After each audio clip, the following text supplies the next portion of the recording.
ક્લાસમાં અશ્લીલ હરકતનો વિવાદ શમ્યો નથી ત્યાં વડોદરાની એમએસ યુનિવર્સિટીનો વધુ એક વિડીયો અશ્લીલ જે છે તે પાર્કિંગમાં હરકતવાળો જોવા મળી રહ્યો છે। પાર્કિંગમાં વિદ્યાર્થી અને વિદ્યાર્થીની અશ્લીલ હરકત કરતા જોવા મળ્યા। કોમર્સ ફેકલ્ટીના યુનિટ બિલ્ડિંગ પાસેનો વિડીયો હોવાનું અનુમાન છે।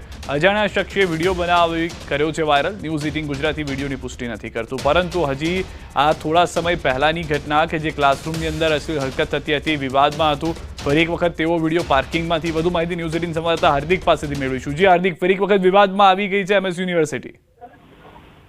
બિલકુલ સિદ્ધાર્થ, વિશ્વવિખ્યાત એમએસ યુનિવર્સિટી અને વિવાદ બંને એકબીજાના પર્યાય હોય તેમ લાગી રહ્યું છે, કારણ કે બપોરે જ આપણે અહેવાલ દર્શાવ્યો કે એમએસ યુનિવર્સિટીની આર્ટ્સ ફેકલ્ટીમાં પરીક્ષા ખંડમાં એક વિદ્યાર્થી અને એક વિદ્યાર્થીની જે છે તે અશ્લીલ હરકત કરી રહ્યા છે, ત્યારે એ અહેવાલ દર્શાવ્યો અને થોડીક જ વારમાં બીજો એક વિડીયો જે છે તે સામે આવ્યો છે। અને આ વિડીયો જે છે તે કોમર્સ ફેકલ્ટીનું જે યુનિટ બિલ્ડિંગ છે ત્યાંનો વિડીયો છે, અને એમાં જોઈ શકાય છે કે ક્લાસરૂમને બદલે હવે પાર્કિંગમાં જે છે તે વિદ્યાર્થીઓ અશ્લીલ ચેનચાળા કરી રહ્યા છે।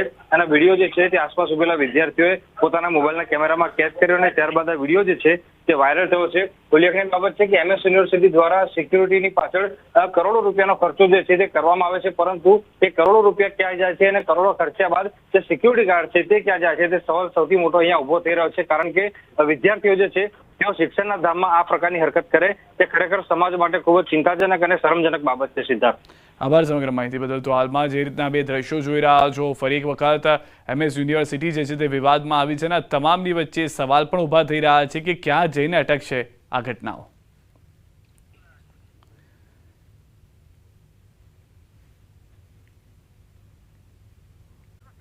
સુરતની સમાચાર। ઈચ્છાપુરમાં ભાજપ નેતાની દાદાગીરી। નેતા યોગેશ ભગવાને મિત્રો સાથે મળીને કર્યો હુમલો। ગેરેજ માલિક અને અન્ય યુવકને માર્યો માર। માજી સરપંચ પર હુમલો કરાયો હોવાનો પણ આરોપ છે। હુમલાની સમગ્ર ઘટના સીસીટીવીમાં કેદ થઈ ગઈ છે। ફરિયાદ નોંધાતા પોલીસે 2 લોકોની કરી છે ધરપકડ। પોલીસે ફરાર નેતાની શોધખોળ શરૂ કરી છે। નેતાને પકડવામાં ઈચ્છાપુર પોલીસ નિષ્ફળ નીવડી હોય તેવું પણ જોવા મળી રહ્યું છે। દ્રશ્યોથી સ્પષ્ટ થઈ રહ્યું છે કે કેટલી ગંભીર ઘટના જે છે તે જોવા મળી રહી છે। ભાજપના નેતાની ફરી એક વખત દાદાગીરી સીસીટીવીની અંદર પણ કેદ થઈ ગઈ છે। ગેરેજ માલિક અને અન્ય યુવકને જે મારવામાં આવ્યો છે તેના પુરાવા પણ દ્રશ્યોમાં આપ જોઈ રહ્યા છો। માજી સરપંચ પર હુમલો કર્યો હોવાનો આક્ષેપ છે। પોલીસ એક્શનમાં આવી છે, પરંતુ રહીને એક્શનમાં આવી, જેને લઈને પોલીસની કામગીરી સામે પણ સવાલો ઊભા થઈ રહ્યા છે કે શું ભાજપના કાર્યકર્તા છે એટલે આ રીતની કાર્યવાહી થઈ રહી છે।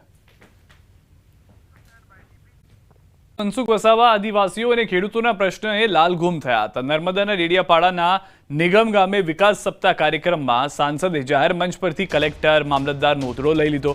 આદિવાસીઓના ઘરના વીજ જોડાણ કાપી નાખવાના મુદ્દે સાંસદે અધિકારીઓને ચીમકી પણ આપી। મકાઈ પકવે છે, પણ એ ડેડિયાપાડાના કેટલાક વેપારીઓ 2100 ભાવ ચાલે છે, એના બદલે 1800 ને 1900 આપે છે। ભાઈ મામલતદાર સાહેબ, ટીડર સાહેબ, આના સાથે જે અધિકારી જોડે કહી દો, એવા વેપારીઓને કાં તો કેસ કરો, ચાલો અહીંયા આદિવાસીને છેતરવા આવ્યા છે, એ તો બંધ કરી દેવું પડે ભાઈ।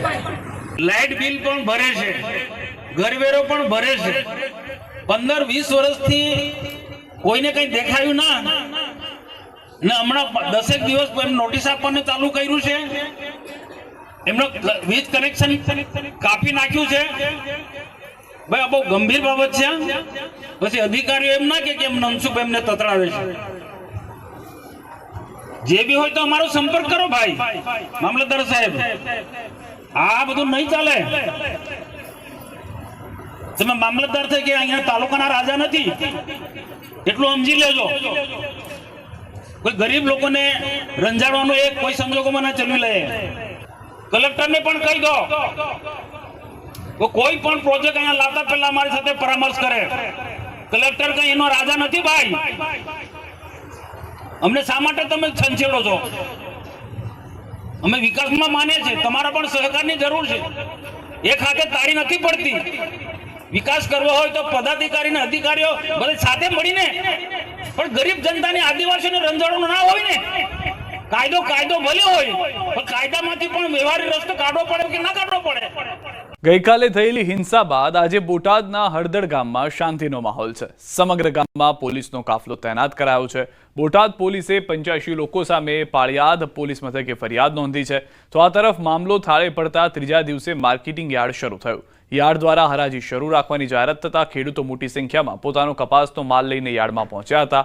હિંસાની આ ઘટના બાદ પોલીસ એક્શનમાં આવી અને 60થી વધુ લોકોની અટકાયત કરી. બીજી તરફ આ મામલે જૂનાગઢના રેન્જ આઈજી નિલેશ જાદડિયા ઘટના સ્થળે પહોંચ્યા અને સમગ્ર ઘટનાને લઈને નિરીક્ષણ કર્યું. આ સમગ્ર મામલે હવે રાજકારણ પણ ગરમાયું છે. બોટાદમાં થયેલી હિંસા મામલે પ્રવક્તા મંત્રી ઋષિકેશ પટેલે જણાવ્યું કે કેટલાક બહારથી આવેલા લોકોએ તોફાન કર્યા છે. તો આ તરફ કોંગ્રેસે ગુંડાગીરી કરતા અસામાજિક તત્વો સામે કાર્યવાહી કરવાની માંગ કરી છે.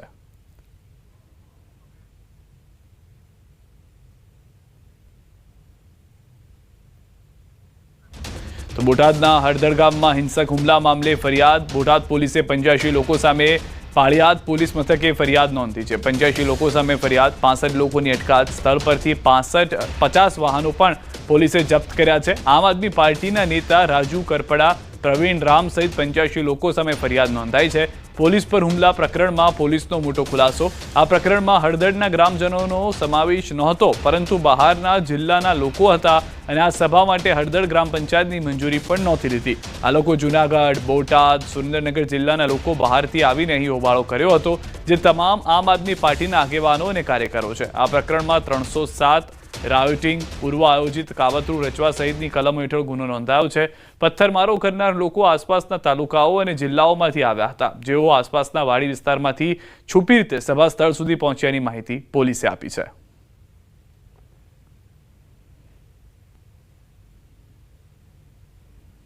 પોલીસની એફઆઈઆરમાં 85 માણસો વિરુદ્ધ આપણે એફઆઈઆર દાખલ કરી છે, જેમાંથી લગભગ 65 ઇસમોને આપણે તે વખતે જ્યારે પોલીસ ગઈ હતી તો અને પોલીસ ઉપર જે હુમલા થયો ત્યાર પછી પોલીસે 65 જેટલા લોકોને રાઉન્ડ અપ કર્યા છે અને અત્યારે એ લોકોને રિટેન કરવામાં આવેલ છે. રાજુ કરપડા અને પ્રવીણ રામ અને બીજા અન્ય માણસો જે છે એમાં મુખ્ય જે આયોજક.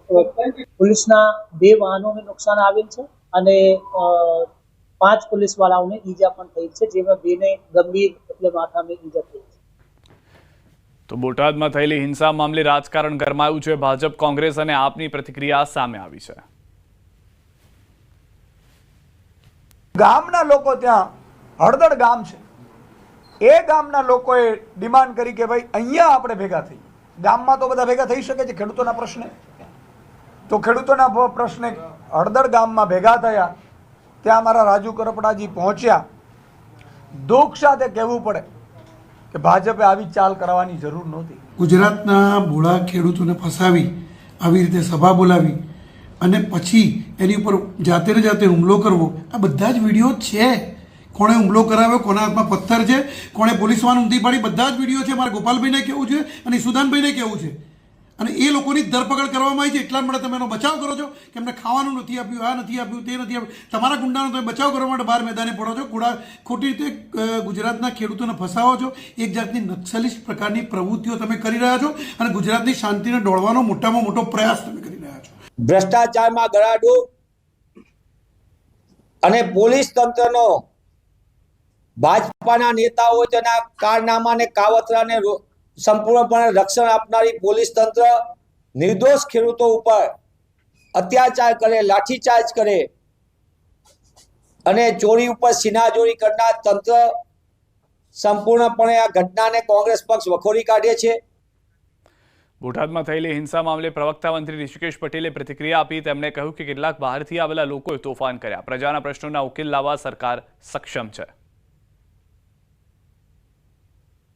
હકીકતમાં અસામાજિક તત્વોનો સહારો કોને લીધો છે અને આ પૂર્વ આયોજિત કાવતરું કોના તરફથી થયું છે? હજુ દિલ્હીની બરબાદી કર્યા પછી અને પંજાબીની બરબાદી અત્યારે પણ ચાલુ છે. આ રીતની રાજનીતિ ન કરો. પ્રજાની વચ્ચે જાઓ, પ્રજાના કામ કરો. સામાન્ય મુશ્કેલી અંદર પ્રજાની સાથે રહી અને સરકાર બિલકુલ ભૂપેન્દ્રભાઈ પટેલની ખુલ્લા મને તમારા અને પ્રજાના પ્રશ્નો તો અમે સોલ્વ નહીં કરી શકીએ, પરંતુ પ્રજાના કોઈ પણ પ્રશ્નો હોય તો એ આ સરકાર તુરંત ત્વરિત એનો ઉકેલ કરવા માટે સક્ષમ છે અને એટલી નિર્ણાયક પણ છે.